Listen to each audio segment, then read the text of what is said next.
সুপ্রিয় দর্শক, স্বাগত আনোয়ার ইস্পাত এই সময়। আমি ফখরুল আলম কাঞ্চন আপনাদের সঙ্গে আছি। আগামী বুধবার পঞ্চম ধাপে ইউপি নির্বাচন। এই নির্বাচনকে ঘিরে দেশের বিভিন্ন স্থানে যেরকম উত্তেজনা রয়েছে, আজও বিভিন্ন স্থানে সংঘর্ষ সংঘাতের ঘটনা ঘটেছে। এসব বিষয় নিয়ে আজকে আলোচনা করব। আলোচনা করার জন্য আমরা তিনজন অতিথিকে আমন্ত্রণ জানিয়েছি। আমাদের সঙ্গে আলোচনা করতে স্টুডিওতে উপস্থিত আছেন বিএনপির বিশেষ সম্পাদক ডক্টর আসাদুজ্জামান রিপন, আছেন আওয়ামী লীগের সাংস্কৃতিক বিষয়ক সম্পাদক জনাব অসীম কুমার উকিল এমপি। এছাড়াও সঙ্গে আরও আছেন বাংলা ট্রিবিউনের হেড অব নিউজ জনাব মাসুদ কামাল। আপনাদের তিনজনকে স্বাগত জানাচ্ছি। ডক্টর আসাদুজ্জামান রিপন, আপনাকে দিয়ে শুরু করতে চাই। আগামী বুধবার পঞ্চম ধাপের 760টি ইউনিয়ন পরিষদের নির্বাচন। এই নির্বাচনকে ঘিরে আমরা, যদিও আপনার দল নামে নেই, বিচ্ছিন্নভাবে কিছু স্বতন্ত্র প্রার্থী আপনার দলের নেতাকর্মীরা অংশগ্রহণ করছে, তারপরও এই নির্বাচন ঘিরে আমরা বিভিন্ন স্থানে দেখছি সংঘর্ষ হচ্ছে।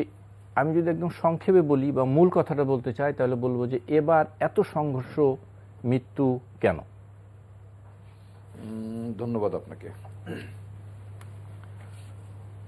প্রথম হচ্ছে যে আমাদের দল তো নির্বাচন করছে না। আপনি নিজে বলেছেন যে বিক্ষিপ্তভাবে, বিচ্ছিন্নভাবে কেউ কেউ ইলেকশনে দাঁড়িয়েছেন। শুরু থেকেই যখন এই যে প্রতীকে যখন ইলেকশনের কথা ঘোষণা হয় বা আইনটা হয়, তখন আমি পার্টির মুখপাত্রের দায়িত্বে ছিলাম। তখন আমাদের পার্টির অবস্থান আমি জানিয়েছিলাম যে আমাদের দল প্রতীকে স্থানীয় নির্বাচনে অংশগ্রহণ করাটাকে সমর্থন করে না। তো এবং এতে করে সামাজিক বিভেদ, ব্যক্তি সম্পর্ক, এগুলো অনেক ডেটোরেট করবে, যেটা আমাদের ট্র্যাডিশনালি আমাদের স্থানীয় সরকার নির্বাচনে যে অবস্থাটা ছিল সেই জায়গাটা ভেঙে পড়বে। এটা আমরা শুরু থেকেই বলেছিলাম। এখন দেশে যেহেতু একটা আইন হয়েছে, তো এরপরে হয়তো আপনি জিজ্ঞেস করবেন যে এরপরে তো আপনারা কিছু নির্বাচনে গিয়েছেন বা ইত্যাদি। হ্যাঁ, এরপরে আমরা গিয়েছি, কিন্তু যাওয়াটা আমাদের খুব সুখকর ছিল না। তো যেই কারণে আমরা আমাদের দল সিদ্ধান্ত নিয়েছে যে আমরা এরপর থেকে এই ধরনের কোনো নির্বাচনে আমরা অংশ নেব না। এটা গেল একদিক। এটা আপনি জানেন আমাদের সিদ্ধান্ত। দ্বিতীয় যে বিষয়টি আপনি বললেন যে এত খুনোখুনি বা এত মারামারি, এত প্রাণহানি ইত্যাদি কেন? না, ইউনিয়ন পরিষদ নির্বাচন অর্থাৎ স্থানীয় সরকার নির্বাচনে তো এক ধরনের উৎসবমুখর পরিবেশ। এটার কারণটা হচ্ছে শুরুতে যেটা বললাম, এটা শুরুতে হচ্ছে যে এটা ইলেকশনটা মার্কার, অর্থাৎ সরকারি, যেহেতু প্রধান বিরোধী দল, মাঠের বিরোধী দল, তো এই নির্বাচন অফিসিয়ালি নাই, আনঅফিসিয়ালও নাই, ব্যক্তিগতভাবে কেউ কেউ আছে, সেটা আলাদা কথা। এখন কথা হচ্ছে কি, সরকারি দলের মার্কা কে পেলেন, দ্যাট ইজ ভেরি ইম্পর্টেন্ট ওই এলাকায়, স্থানীয় রাজনীতিতে। যিনি এরা তো আওয়ামী লীগ করেন, যিনি বিদ্রোহী হয়েছেন তিনিও আওয়ামী লীগ করেন। সুতরাং এখানে বিদ্রোহী প্রার্থী যিনি থাকেন তার যেমন জিতে আসাটা খুব জরুরি, এই কারণে, কারণ তার দল করেছে, শাসিয়েছে, যারা বিদ্রোহ তাদের বিরুদ্ধে ব্যবস্থা নেয়, এবং অনেক জায়গাতে কিছু ব্যবস্থা নিয়েছে হয়তো, বা যারা এখন ব্যবস্থার মধ্যে পড়েননি তারা ব্যবস্থার মধ্যে পড়তে পারেন, কিন্তু তাদের একটা প্রবণতা বোধ হয়, এটা আমার ধারণা, আমি বাইরের মানুষ হিসেবে যেটা বুঝি, তারা যেটা ফিলিংসটা দিতে চান, ইমপ্রেশনটা দিতে চান, যদি তারা জিতে যান তাহলে দল তাদের গ্রহণ করবে, বা তাদের যে পজিশন আছে লোকালি এটা তারা এস্টাবলিশ করতে পারবেন। এটা একটা দিক। আরেকটা দিক হচ্ছে যারা চেয়ারম্যান, অফিসিয়ালি যারা চেয়ারম্যান প্রার্থী হয়েছেন, তারা যদি ধরে রাখতে না পারেন, অর্থাৎ জিতে না আসতে পারেন, তাহলে দলের কাছে তার অবস্থান খারাপ হয়। যে এবং বলা হবে, কারণ অনেক যেরকম হয়েছে, তৃতীয় হয়েছে, চতুর্থ, পঞ্চম হয়েছে, কারণ জামানতও গেছে, এরকমও আছে। সেজন্য এখানে একটা সবার জন্য একটা পজিশনাল ফাইট, নিজের অবস্থানটা ধরে রাখা। এই পজিশনাল ফাইটটা করতে গিয়ে হয়তো সংঘাত অনেক বেশি হচ্ছে। আমি আসবো অ্যাজ অ্যান অবজারভার, আমার তাই মনে আছে। জনাব অসীম কুমার উকিল এমপি, আপনার কাছে একই কথা আমরা বলবো যে এই উৎসব মুখরতা, সেই উৎসব মুখরতা অন্য যে কোনো বারের তুলনায় কিন্তু কম, এবং সংঘাত সংঘর্ষ বেশি। এর কারণ আপনার কাছ থেকে শুনবো। আরেকটি কথা যদি আমি একটু বলি, যে এবার ইউপি নির্বাচনে বিনা প্রতিদ্বন্দ্বিতায় বিজয়ী হওয়ার প্রবণতা আমরা বেশি দেখছি। এর কারণ কি মনে করেন আপনি? আপনাকে ধন্যবাদ, সহ আলোচকদের স্বাগতম। যারা টেলিভিশন সেটের সামনে বসে মধ্যরাতে অনুষ্ঠানটা দেখছেন তাদেরকে শুভেচ্ছা। পঞ্চম ধাপের ইউনিয়ন পরিষদের নির্বাচন আপনি যথার্থই বলেছেন, এই ইউনিয়ন পরিষদের নির্বাচনটা দেশের মানুষের কাছে একটা উৎসব হিসেবে থাকে। আর এবারের সিজনটাও সুন্দর আর কি। শীত। নবান্নের উৎসবে মৃদু মৃদু শীত, এসব ইদানিং তীব্রতা বেড়েছে শীতের। পিঠার উৎসবও চলছে, কৃষকের মুখে হাসি, 1000 টাকা উপরে ধানের দর, এমনি ধরনের একটি পরিবেশে নির্বাচনগুলো অনুষ্ঠিত হয়েছে। হতাহতের ঘটনা ঘটছে, এটি কোনো মতেই কাঙ্ক্ষিত হতে পারে না। এটার এই হতাহতের ঘটনার পক্ষে কোনো যুক্তি নাই, এটা মেনে নিয়েই মানে অগ্রসর হওয়া। আমার কাছে কেন জানি মনে হয় যে যারা নির্বাচনের স্টেক হোল্ডার হিসেবে পরিচিত, আর একটু নির্দিষ্টভাবে বললে যারা দেশটা চালিয়েছে, যারা দেশ চালাচ্ছে, যারা দেশ চালাতে চায়, সবাই নির্বাচনে পার্টিসিপেন্ট হলে হয়তো এত হতাহতের ঘটনা বা এত দুঃখজনক ঘটনার অবতারণা হতো না, এটা আমার কাছে মনে হয়। এটার পক্ষে একটি যুক্তি হিসেবে দাঁড় করাতেছে আসলে মানে কেউ গ্রামের যে মানুষগুলি রাজনীতি সচেতন, রাজনীতি করে, তারা এই নির্বাচনের প্রাককালে হাত গুটিয়ে বসে থাকে না, কোনো না কোনো পক্ষে সে অংশগ্রহণ করে।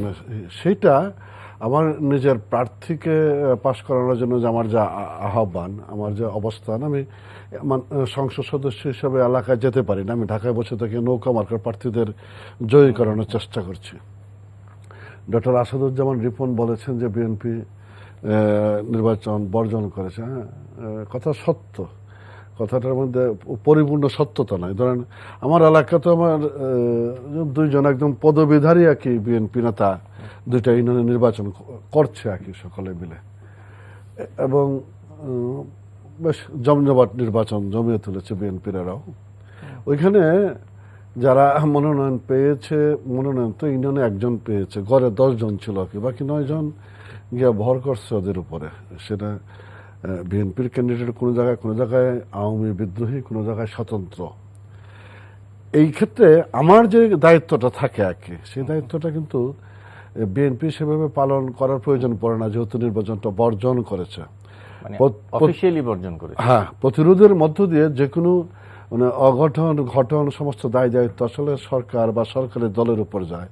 সেই ক্ষেত্রে বিএনপির হারানোর কিছু নাই, কিন্তু হোল সিস্টেমটাকে ডিসক্রেডিট করে দেওয়া, সমালোচিত করে দেওয়া, এই জায়গাগুলিতে থাকে, এটা একটি কারণ। আর নিঃসন্দেহে তৃণমূলের নির্বাচনগুলি তো আসলে নদীর এই পার ওই পার, এই চৌধুরী বাড়ি, খানবাড়ি, না অমুক দারোগা বাড়ি, এগুলি তো এখনো আছে, এইগুলি প্রভাবিত করে।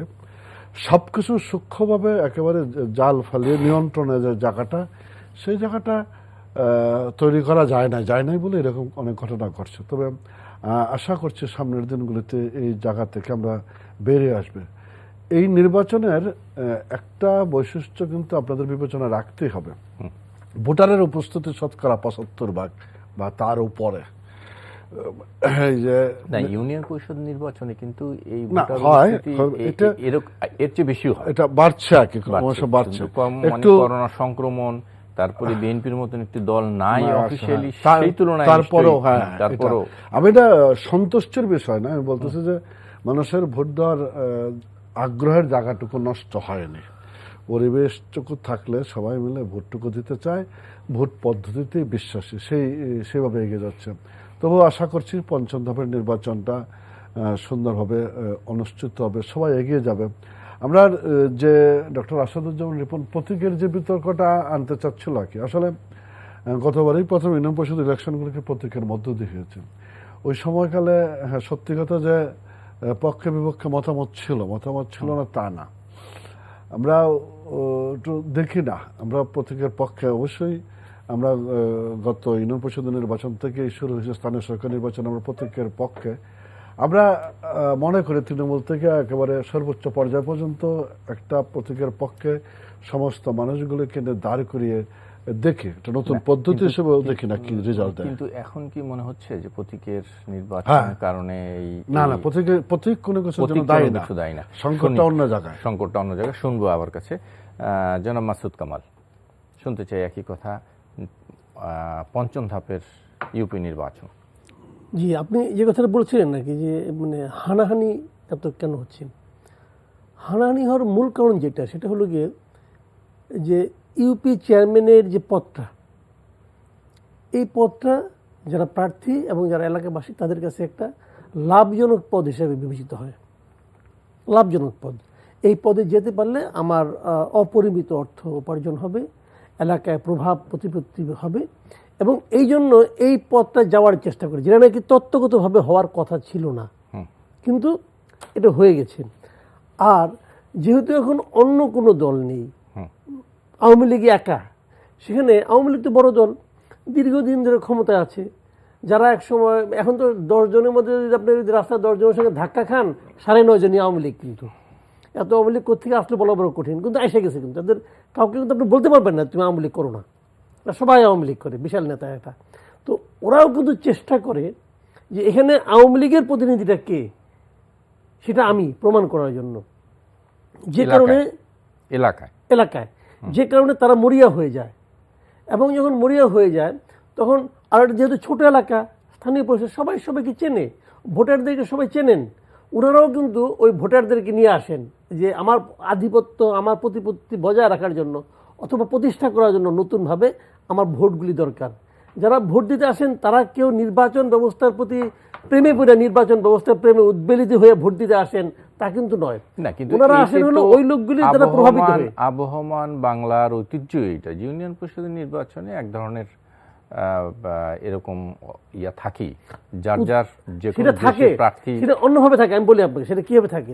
সেটা যে আগে যেটা ছিল আর কি, সেটা হলো গিয়ে যে এলাকা ভিত্তিক, গোষ্ঠ ভিত্তিক, ওই চৌধুরী বাড়ির ক্যান্ডিডেট, অমুকের ভাগ্যা, এইভাবে কিন্তু আসতো। এবং ভোটারদের মধ্যে একটা স্বতঃস্ফূর্ত ভাব থাকতো যে আমি এইবার ওকে বসাই দেব, ওকে এবার হারাই দেব, ওকে জিতাই দেব, এটা ভোটারদের মধ্যে থাকে। এখন ব্যাপারটা তা না, কিন্তু এখন ইনভেস্টমেন্ট, যে প্রার্থীরাই চেষ্টা করেন আমি এই লোকগুলিকে এনে অমুক প্রার্থীকে সরিয়ে আমি সেখানে কর্তৃত্বটা করব।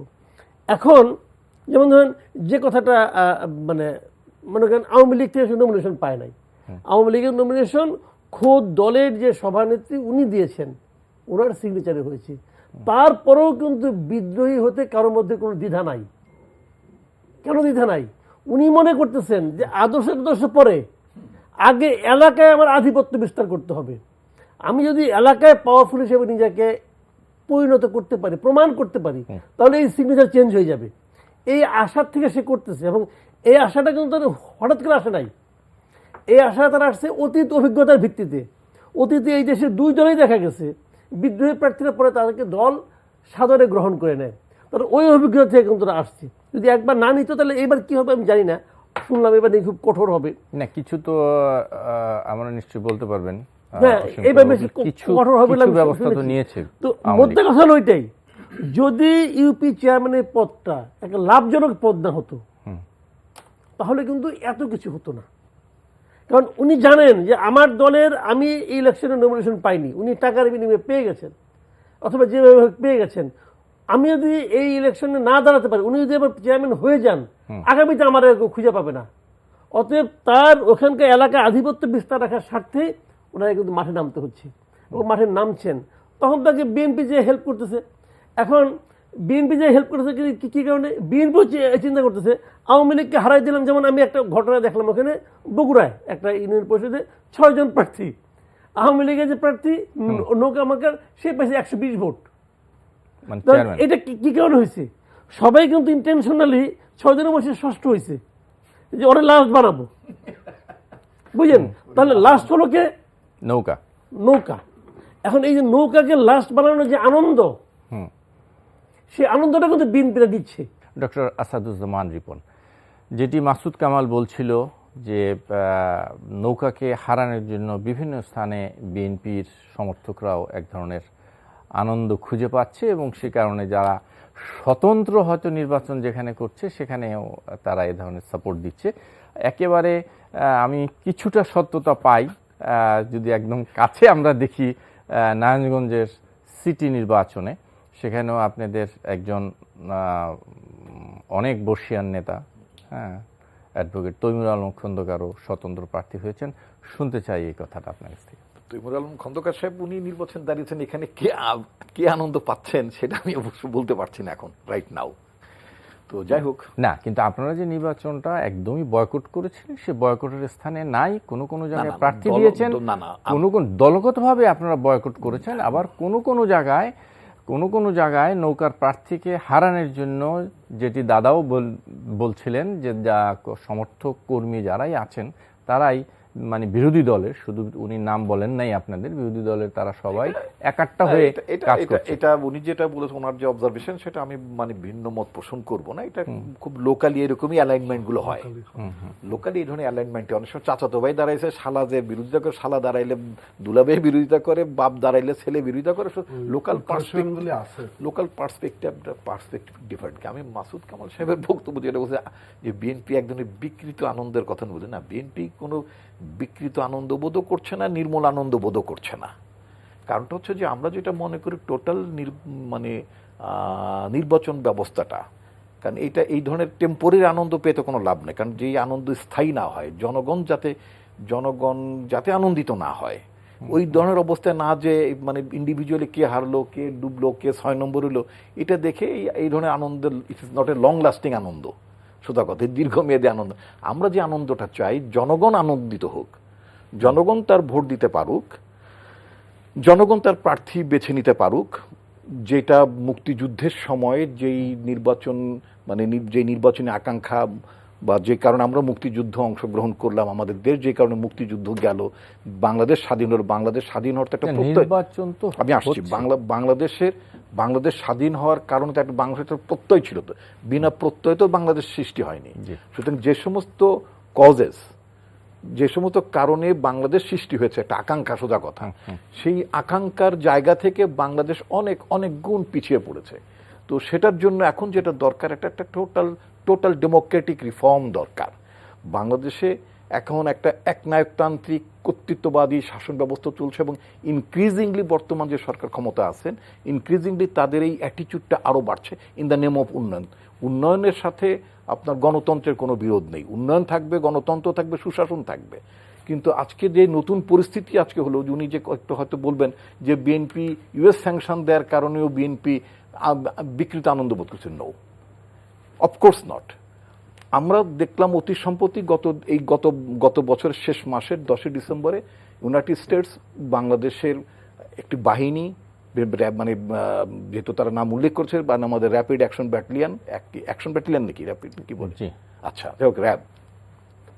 র্যাবের মানে সাবেক ডিজি, বর্তমান ডিজি এবং আরও কিছু অফিসিয়ালস, ইনক্লুডিং আপনার র্যাব প্রতিষ্ঠান হিসেবে এদেরকে আপনার স্যাংশন দিয়েছে। আমি আসছি, লেট মি ফিনিশ একটু প্লিজ।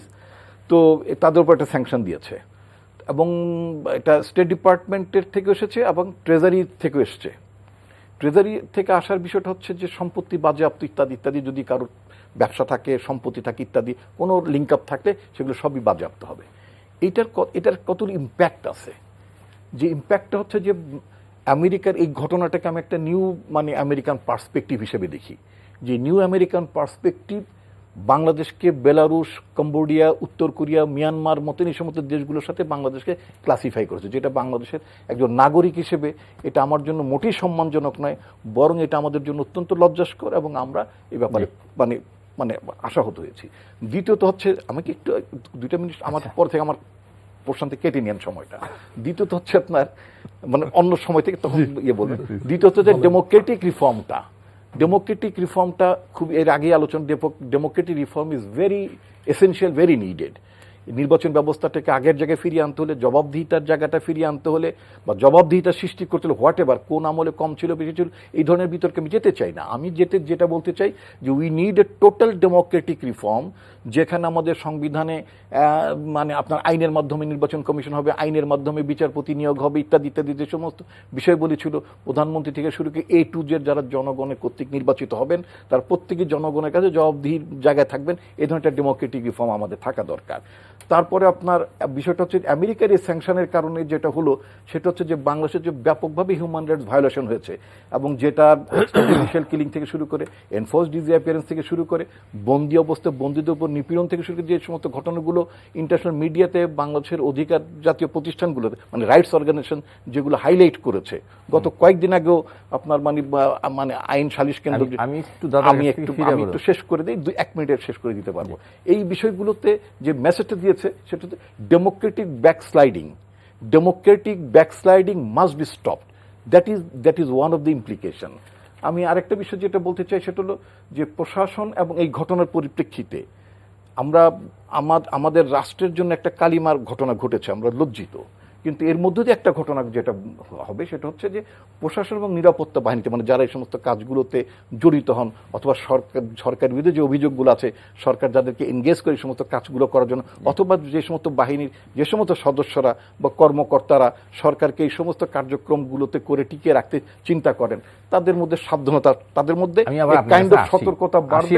আর লাস্টলি আমি যেটা আমার 30 সেকেন্ডস লাগবে না, সেটা হচ্ছে যে এই ঘটনায় অপোজিশনের মধ্যে একটা ব্রেদিং স্পেসও ডেভেলপ করবে, অর্থাৎ আগের মতো অপোজিশনের উপরে মারমুখী আক্রমণ, নিপীড়ন, নির্যাতন, গুম খুন এই বিষয়গুলো ঘটনাটা কমে যাবে বলে আমি আশা করি।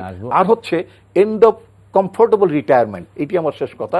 যারা প্রশাসনে নিরাপত্তা বাহিনীতে যারা মনে করতেন এই সমস্ত অপরাধ কর্মকাণ্ড করে ঘুষ দুর্নীতি করে টাকা লুণ্ঠন করে বিদেশে পাচার করে আরাম আয়েসে থাকবেন, ছেলে মেয়েরে কানাডা আমেরিকা বানাবেন, বেগম পাড়া বানাবেন, জামাই পাড়া বানাবেন ইত্যাদি, এই সমস্ত লোকজনের জন্য কমফোর্টেবল রিটায়ারমেন্টটা বন্ধ হয়ে যাবে। জি, আমার মনে হয় অসীম কুমার উকিল, আমরা তৈমুর আলম খন্দকার থেকে অনেক দূরে চলে এসেছি।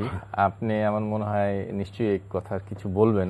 আমি ওদিকেই যাবো না, কি আমি মাসুদ কামাল ভাই কিছু কথাবার্তা বলছে, আমি সেই জায়গাটা একটু অ্যাড্রেস করতে চাই আর কি। জি প্লিজ, পজিটিভলি এই জায়গাটা অ্যাডজাস্ট করতে চাই।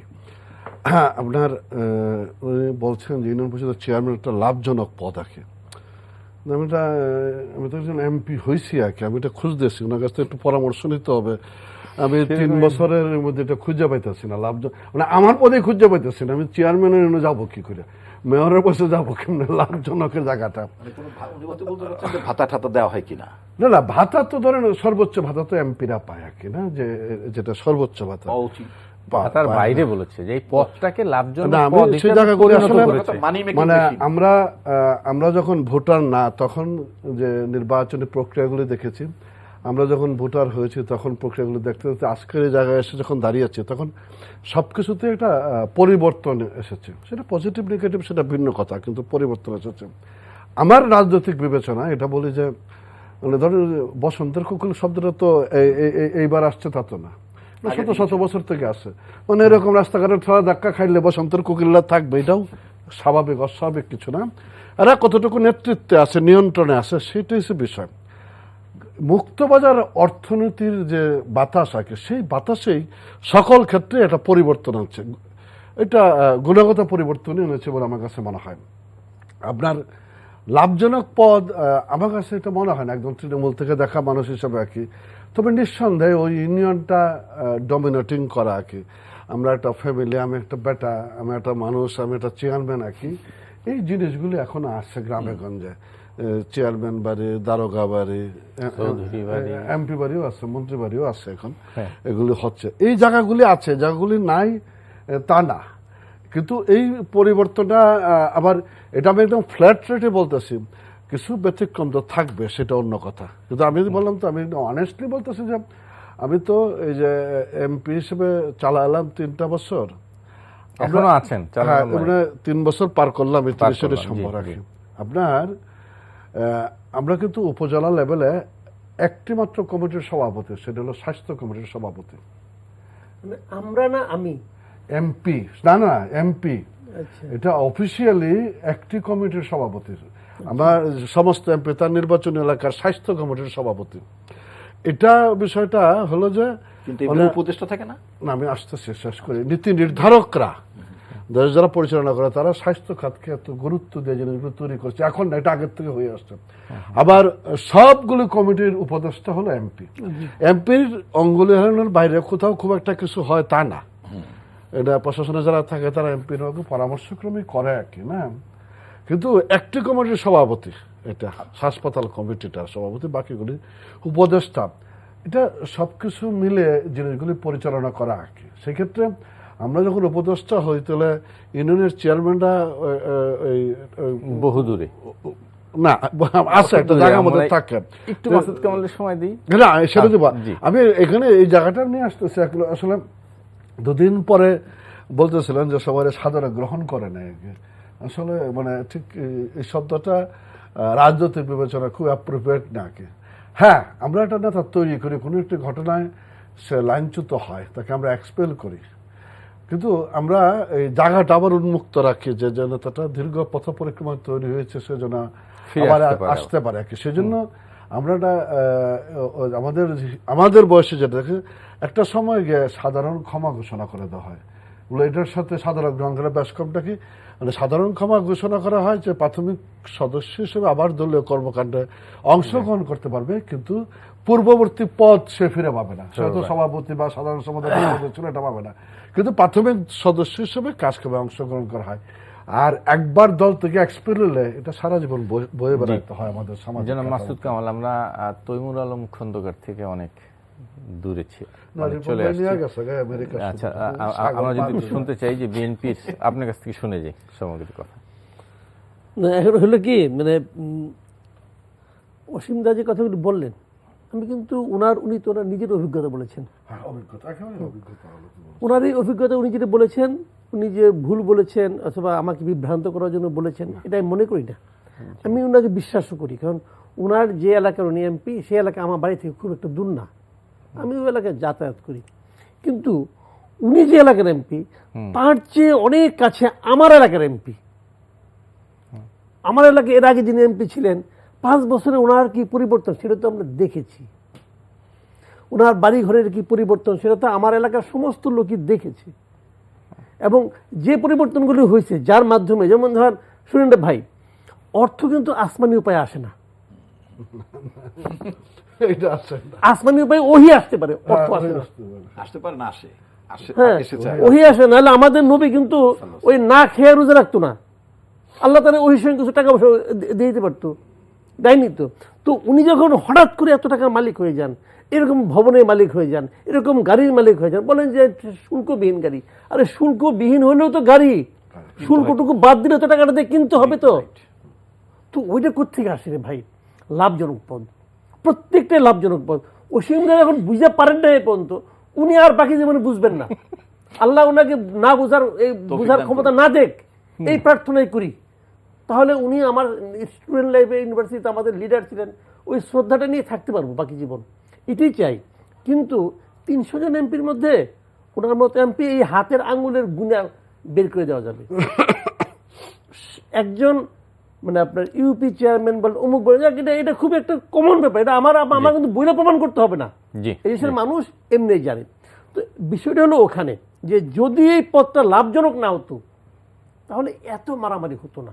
আরেকটা জিনিস আমি একটু বলি, যে জিনিসটা রিপন ভাই বললেন যে আমরা কিন্তু বিরতি নিব, আপনি সংক্ষেপে বলবেন। তাহলে বিরতির পরে একবার চান্স পাইলে তখন কমনি একটু বলেন, 30 সেকেন্ড বলে ফেলেন, আবার আসি আপনার কাছে। আমার ধৈর্য আছে আমার। না, রিপন ভাই যেটাকে বললেন যে টোটাল ডেমোক্রেটিক রিফর্ম একটা দরকার, এইটা পৃথিবীর কেউ বলবে দরকার না, সবাই বলবে দরকার। প্রশ্নটা হলো করবেটাকে? আমার দেশের পলিটিশিয়ানরা তো করবে, আওয়ামী লীগ করবে, বিএনপি করবে, এরাই তো করবে। ডেমোক্রেটিক রিফর্ম আপনি কিভাবে করবেন? একটা দল 40 বছর ধরে একজন লোক রাজনীতি করে, আমি খুলনার মঞ্জুর সাহেবের কথা বলতেছি, ইংল্যান্ড থেকে বসে একজন লোক তারা বাতিল করে দিল। ডেমোক্রেটিক রিফর্ম, এই ডেমোক্রেটিক রিফর্ম যদি হয় তাহলে ডেমোক্রেটিক রিফর্ম হবো না। ডক্টর আসাদুজ্জামান রিপন, আপনি নিশ্চয়ই বলবেন, আমি মনে করি আপনি বলবেন। তার সাথে আমি একটু ছোট্ট প্রশ্ন জুড়ে দিতে চাই। আপনারা গত কয়েকদিন যাবতই বলছেন যে সরকার পতনের আন্দোলন শুরু হয়ে গেছে, কেন? ধন্যবাদ। আসলে কি বিরোধী দল এই কথা বলে না? 2 বছর 3 বছরের মাথায় তো বিরোধী দল এই কথাই বলবে, এটাই তো বলার কথা। বিরোধী দল তো নতুন কিছু বলে না।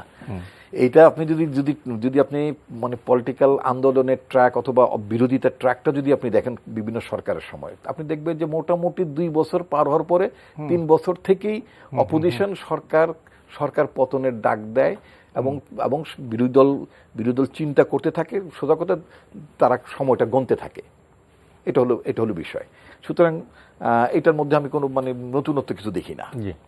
আমি আবার যেই মানে আমি তো আজকে মোটামুটি আমি একসময় তো পার্টির, একসময় না এখনো আমি পার্টির পররাষ্ট্র বিষয়ক বা এই বিষয়গুলো দেখি, তো আমি আবারও একটু ওই লাইনে যেতে চাই। সেটা আমাদের পররাষ্ট্রমন্ত্রী মোমেন সাহেব, তিনি গতকালকে বোধহয় আমেরিকান পররাষ্ট্রমন্ত্রীকে একটা চিঠি লিখেছেন, পরশু চিঠি লিখেছেন, রাইট। তো উনি খুব ভালো করেই জানেন যে আমেরিকার পলিসিগুলো কিভাবে হয়, উনি নিশ্চয়ই খুব ভালো করে জানেন। এটা ব্লিংকেন সাহেবকে চিঠি দিয়ে, ওদের পররাষ্ট্রমন্ত্রীকে চিঠি দিয়ে এটা রিভার্স করা বা বিবেচনা করার কোনো বিষয় না। বিষয়টা হচ্ছে যে সমস্ত বিষয়গুলো উপর ভিত্তি করে ওরা এইটা ডিসিশনটা দেয়, সেটাকে অ্যাড্রেস করতে হবে। আর বাংলাদেশে কিন্তু হুট করে স্যাংশনটা হয় নাই। এটা 19 সাল থেকে র্যাবের ট্রেনিং বন্ধ আছে। সেটা আপনার মানে কোভিডের কারণ হোক, হোয়াট এভার, 19 সাল থেকে ট্রেনিং বন্ধ আছে। তারপর বাংলাদেশের ইনস্টিটিউশনগুলো মানে সিকিউরিটি ইনস্টিটিউশনগুলো, এগুলো আপনার মিলিটারি এইড আমেরিকা থেকে পাবে কি না, সেগুলোর জন্য ওদের একটা লেহি চুক্তি আছে, মানে একটা আইন আছে, সরি চুক্তি না আইন। সেই আইনটা এখন ওইটাকে আবার আপগ্রেড হয়েছে, তাতে বলেছে যে যারা রিসিভিং কান্ট্রি এটা এই যদি এইটা বা সাহায্য গ্রহণ করে, সামরিক সাহায্য গ্রহণ করে, তো তারা কোন খাতে ব্যয় করবে, কি হবে, এটার একটা রিপোর্ট, অডিট, এটা তাদেরকে দিতে হয়। দেয়ার আর ডেভেলপমেন্টস আমেরিকাতে। মিনহোয়াইল বাইডেন অ্যাডমিনিস্ট্রেশন আমলে আমার মনে হয় ব্যক্তিগতভাবে যদি আপনি ফরেন মিনিস্টার এই পরামর্শটা দিতেন যে এই চিঠিটা দেওয়াটা ঠিক হবে না, আমি বলবো না যে দেওয়া ঠিক হয় না, আমি বলবো যে উনি খুব ভালো করে জানেন এটা। উনি আমাদের দেশের জনগণের উদ্দেশ্যে অথবা কোন প্রতিষ্ঠানকে দেখাইলেন যে উই আর ফাইটিং, আমরা লিখতেছি ইত্যাদি, কিন্তু বিষয়টা লিখে বিষয়টা প্রতিকার করা যাবে না। আমি যেটা প্রতিকার করা যাবে শুধুমাত্র এইভাবে, সেটা হলো যে সমস্ত ওদের অবজারভেশন, পর্যবেক্ষণ, অর্থাৎ এখানে ডেমোক্রেটিক রিফর্ম, এখানে একটা ভালো নির্বাচন, এখানে খুন গুম বন্ধ হওয়া, বাহিনীগুলো নিপীড়ন নির্যাতন হিসেবে টুল হিসেবে ব্যবহৃত না হওয়া, তাই না, চমৎকার নির্বাচন, জনগণের ভোটাধিকার ফিরিয়ে দেওয়া ইত্যাদি ইত্যাদি, এই সমস্ত বিষয়গুলো অবজারভেশন। তো এই জিনিসগুলো যদি অ্যাড্রেস হয়ে যায়, আমার মনে হয় তাদেরকে এটা আমরা বলতে পারি বাংলাদেশ থেকে, তোমরা যা বলেছো you are investigating into the matter, এবং আমরা বিষয়গুলো অ্যাড্রেস করব কোথায় কি হচ্ছে। একটু যদি সংক্ষেপে একদম এই নির্বাচন নিয়ে যদি একটু বলতেন, নারায়ণগঞ্জের নির্বাচন নিয়ে যেটা আপনাকে বলতে চাই, সেটা হচ্ছে যে আপনার ওখানে তো আসলে আমাদের দলগত অবস্থান নাই, সুতরাং আমি অফিসিয়ালি আমি একটা দলের পদ ধারণ করি, দলের না গুরুত্বপূর্ণ না, আমি একটা ওএসডি সম্পাদক, what ever, that is a different issue.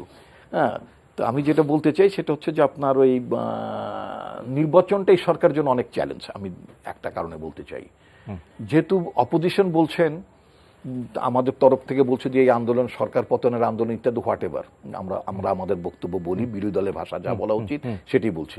নির্বাচন তো একটা অফিসিয়ালি মানে দিনক্ষণ অনুযায়ী আগামী কত 23-এর শেষে না 23-এর শেষে বোধহয় নির্বাচন হওয়ার কথা নাকি? আচ্ছা, 23-এর শেষে মানে জাতীয় নির্বাচন, আমি জাতীয় নির্বাচনের কথাই বলছি, যে জাতীয় নির্বাচনটা 23 সালে হবে। এর মধ্যে একটা ইলেকশন কমিশন গঠনের ব্যাপারগুলো আছে, তাই না? আমরা সেটা যাই না, অনেকেই যায় না, সিপিবি যায় না, বাসদ যায় না, অনেকেই যায় না, আবার যারা গেছেন তাদের অন্য ধরনের আইন প্রণয়ন করার কথাও তারা বলেছেন, হোয়াট এভার। আমি বলতে সরকারের জন্য একটা চ্যালেঞ্জ অন্যরকম, সেটা হচ্ছে একটা ইভিএম ইলেকশন। আরেকটা হচ্ছে যে আপনার বিএনপি অফিসিয়ালি ইলেকশনে যায় নাই, বিএনপি একজন ব্যক্তিগতভাবে তিনি ইলেকশনে অংশগ্রহণ করছেন। এই নির্বাচনটা ইভিএম ব্যাপারে আমাদের অবজারভেশন আছে, আমাদের এবং যারা বিশেষজ্ঞ তাদের অবজারভেশন, তারা মনে করেন যে ইভিএম এর মধ্যে ম্যানিপুলেট করা যায় ইত্যাদি ইত্যাদি ইত্যাদি, অনেক কিছু বলা থাকে। আমরা একটা সেমিনারও আমরা একটা ডিসপ্লে করেও দেখিয়েছি যে কিভাবে ইভিএম ম্যানিপুলেশন করা যায়, বুয়েটের একজন অধ্যাপক এটা যদি করা যায়। এখন এই নির্বাচনটা যদি খুব সহিভাবে সরকার করতে চায়, অর্থাৎ ইভিএম মেশিনটাকে যদি সাফ সুতোর করে, মানে অর্থাৎ ভেজাল ঠেজাল না করে যদি জনগণের টিপের উপরে যদি ভোটটা হয়ে যায়, তাহলে জনগণ হোয়াট এভার, হাতি মার্কা, তার তৈম হোসেনের মার্কা বোধ হাতি মার্কা, মিসেস আইভির মার্কা নৌকা মার্কা, জনগণ ইচ্ছা অনুযায়ী মার্কা যদি ভোটটা পড়ে, এক তাহলে যদি সেখানে যেই প্রার্থী জিতবে তাহলে ইলেকশনটা ক্রেডিবল হবে, ইভিএম ইলেকশনটা ক্রেডিবল হবে।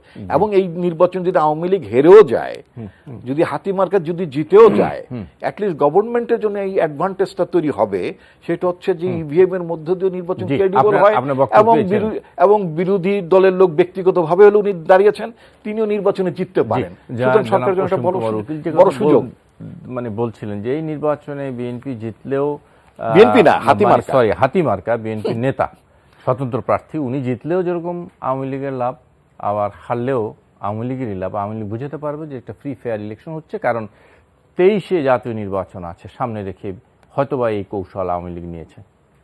সবকিছুতেই এই আগামী 2 বছর পরে যে নির্বাচন এগুলি আছে, যে বিএনপির দেশ এই প্রথমবারের মতো তারা ঢাকার বাইরে বেশ কিছু কর্মসূচি গ্রহণ করেছে, 32টি স্থানে সমাবেশ করে সফলতার সাথে এগুলি শেষ করেছে। এগুলোর রক্ষা আস্তে আস্তে ওয়ার্ম আপ প্রোগ্রামগুলি করছে। এটা বিএনপি নামে হতেছে, নারায়ণগঞ্জেরটা বেনামে হচ্ছে আর কি। নিঃসন্দেহে নারায়ণগঞ্জ সিটি কর্পোরেশন নির্বাচন সবসময় জমজমাট হয়। বন্দরনগরী নারায়ণগঞ্জ, এটা ঢাকার পাশে ঐতিহ্যবাহী এবং সেখানকার রাজনৈতিক ব্যক্তিবর্গ যে দলীয় অবস্থান করুক তারাও বেশ নামি দামি মানুষ আর কি। সেক্ষেত্রে খুব জমজমাট নির্বাচন হচ্ছে, প্রচারণ হচ্ছে, সবাই অংশগ্রহণ করছেন। আমরা অবশ্যই মনে করি যে এটা খুব ভালো নির্বাচন হবে, সকলের অংশগ্রহণে ভোটারদের স্বতঃস্ফূর্ত উপস্থিতির মধ্যে দিয়ে এটা এগিয়ে যাবে। এখানে কি মিন করলো না করলো সেটা ততদিক গুরুত্বপূর্ণ না। এটা যখন এক সময় গাজীপুর, সিলেট, 4টা খুলনা, 4টা সিটিতে একসাথে বিএনপি যখন জিতেছিল আর কি, ওইটা একটা খুব মিনিংফুল ব্যাপার ছিল দিন ইলেকশনের সময়টা আর কি। এটা অগুরুত্বপূর্ণ তা বলতেছেন, নিঃসন্দেহে গুরুত্বপূর্ণ, কিন্তু হোল পলিটিক্সের ডাইমেনশন কোনো জায়গায় চেঞ্জ করবে বা ডেভেলপ করবে বিষয়গুলি সেরকম আছে বলে আমি মনে করি না। ইউনিয়ন পরিষদের নির্বাচন হচ্ছে, সবই স্থানীয় সরকার নির্বাচন হচ্ছে, নির্বাচনের মধ্যে দিয়ে এটা সিগনিফিক্যান্ট ব্যাপারটা হলো নিঃসন্দেহে ইভিএম, কারণ এই ইভিএম এর ব্যবহার নির্বাচনগুলিতে দিনে দিনে বাড়ছে। নেক্সট পার্লামেন্ট ইলেকশনে হয়তো এরকম একটা পরিকল্পনা আছে যে শতভাগ ইভিএম এর মধ্য দিয়ে হতে পারে। এটা বিশেষ গুরুত্ব বহন করে মানুষের মনোজগতে এই প্রভাবটা কিভাবে পড়ে এটা দেখার জন্য। এমন হয় যে সব কিছু মিলায় ভালো। বিএনপিও সারা দেশে আন্দোলন, লড়াই সংগ্রাম করছে, এক দফার আন্দোলন করতেছে, সরকার উৎখাতের আন্দোলন করতেছে, নেত্রীর চিকিৎসার জন্য আন্দোলন করতেছে, নেত্রীকে বিদেশে পাঠানোর জন্য আন্দোলন করতেছে। বাট এই প্রথমবারের মতো আন্দোলন করছে। জি, মাসুদ কামাল, নারায়ণগঞ্জ নির্বাচন নিয়ে যেই অবজারভেশন ডক্টর আসাদুজ্জামান রিপন দিয়েছে, আপনি কি মনে করেন সরকারের জন্য এটা লাভ ক্ষতি কতটুকু? বিএনপির কোনো ক্যান্ডিডেট নেই, বিএনপির তো অনেক ভোটার আছে। বিএনপির কোনো একটা ভোট কি হাতিমার কাছে অন্য কোনো মার্কে পড়বে না? তা তো পড়বে যদি ফেয়ার নির্বাচন হয়। কেন পড়বে? কেন অন্য কোথাও পড়বে না? কেন হাতিমার্কে পড়বে? কারণ তারা মনে করে এটাই বিএনপি ক্যান্ডিডেট। কাজে বিএনপি নির্বাচনে নাই, এটা হলো একটা কথার কথা।